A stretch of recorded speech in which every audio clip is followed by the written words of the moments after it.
귀여워. 애기네, 애기. 중국 외교의 상징인 이 판다 외교를 처음으로 선보인 사람이 바로 이 메이링이었다. 이렇게 알려져 있어요. 자, 그런데 메이링의 활약은 또 여기서 그치지가 않습니다. 뭐예요? 일본이 2차 세계대전 중에 하와이 진주만을 폭격하잖아요.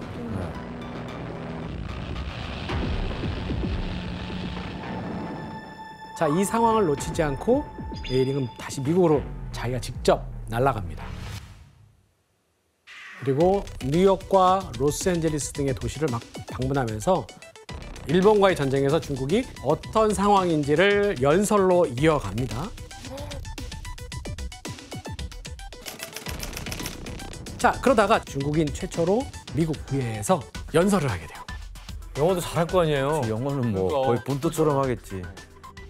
I can also assure you that China is eager and ready to cooperate with you and other peoples to lay a true and lasting foundation for a sane and progressive world society which would make it impossible for any arrogant or predatory neighbor to plunge future generations into another orgy of blood.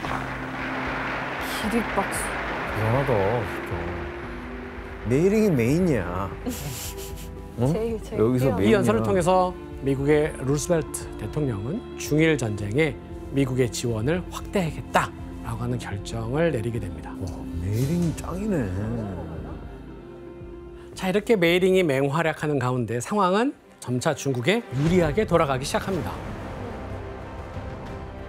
2차 세계대전에서 연합군이 곳곳에서 막 승리를 거두잖아요. 그래서 일본에 대한 대응과 전후 처리에 대한 문제를 협의하기로 한 겁니다. 그리고 이때 열린 회담이 바로 1943년 11월에 있었던 카이로 회담이었던 거죠. 당시 이 회담에는 미국의 루스벨트 대통령, 영국의 총리 처칠, 그리고 중국의 장제스가 참석합니다. 이 카이로 회담은 장제스에게는 뭐 당연히 굉장히 중요한 자리였겠죠.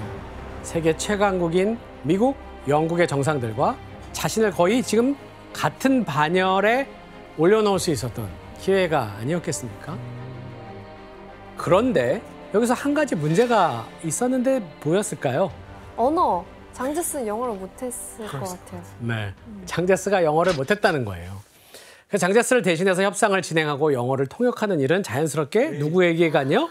바로 아내인 메이링이 그 역할을 맡게 너무 중요하네요, 됩니다. 역할이.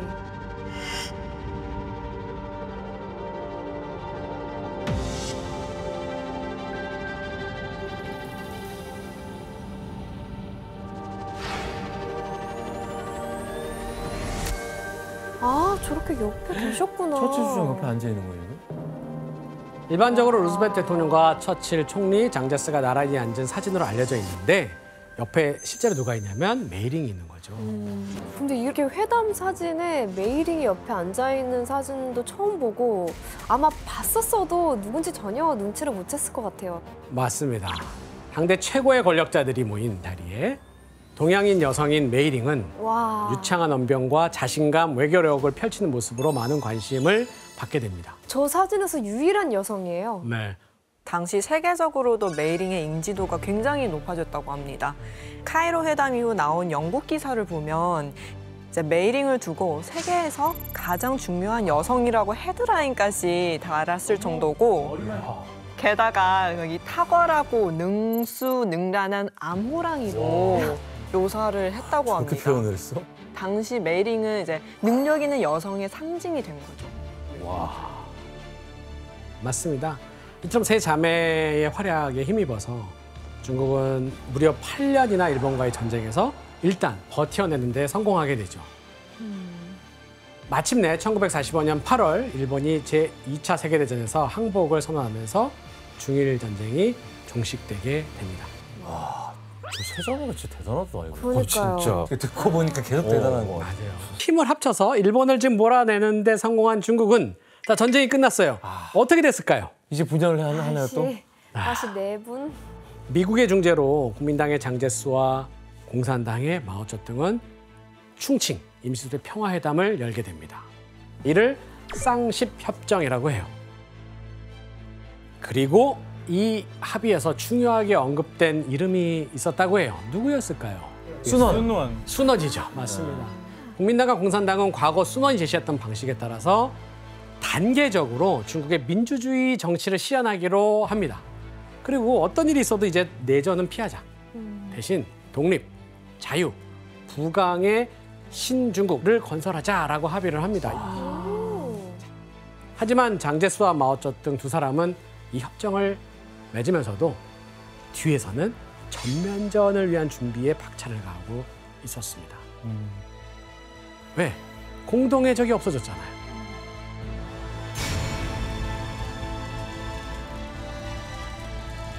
근데 이게 그 유명한 국공내전, 국민당과 공산당 간의 큰 전쟁의 시작이고 중국은 다시 전쟁에 휩싸이게 됩니다.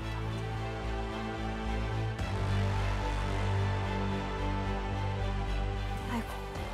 교수님, 근데 일본과 맞서면서 세 자매가 이렇게 손을 잡았는데 내전이 벌어졌으면 또 이 세 자매 사이도 좀 달라졌을 것 같은데요. 아, 맞습니다.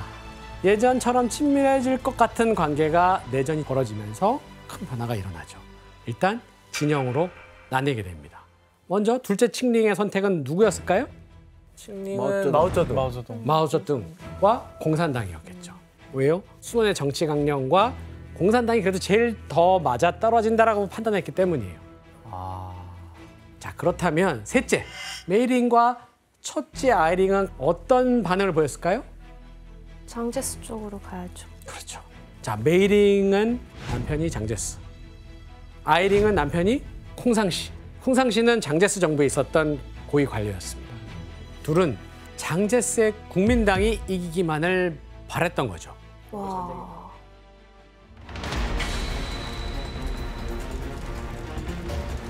전쟁 초반에 공산당군에 비해서 무려 3배 가까이 규모가 컸던 국민당이 대부분의 전선에서 승리를 거두게 됩니다. 게임이 안 되는 싸움인데 그러면? 교수님, 그러면 다들 장제스가 이길 거라고 생각했겠네요. 맞습니다. 네. 그런데 이게 바로 다음 해부터 뭔가 반전이 또 일어나요. 뭐야 또? 왜지? 중국이 계속 전쟁 상황이 되는 건 미국 입장에서 바람직한 상황이 아니었기 때문에 이 내전을 종식시키려고 했던 미국의 압박이 있어서 장제스가 휴전을 또 결정할 수밖에 없는 상황도 벌어지게 됩니다.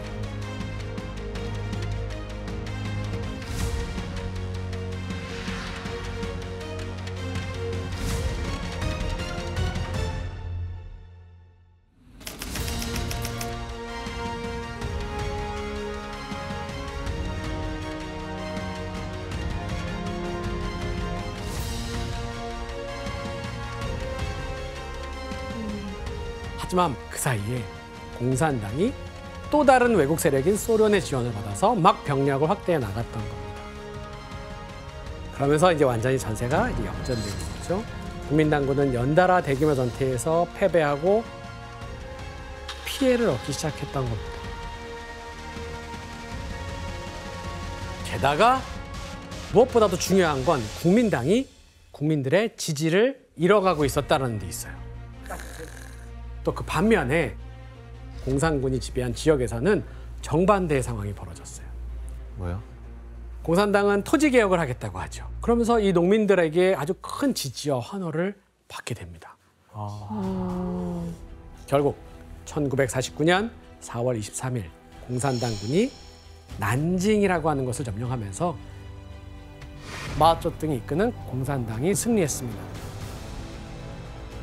그리고 그해 말에 장제스는 200만 명에 달하는 군인들과 주요 인사들을 데리고 바로 대만으로 향하게 됩니다. 이후 장제스는 이 중화민국의 대총통으로 집권했고 메이링은 총통의 부인으로 대만에서 살아가게 됩니다.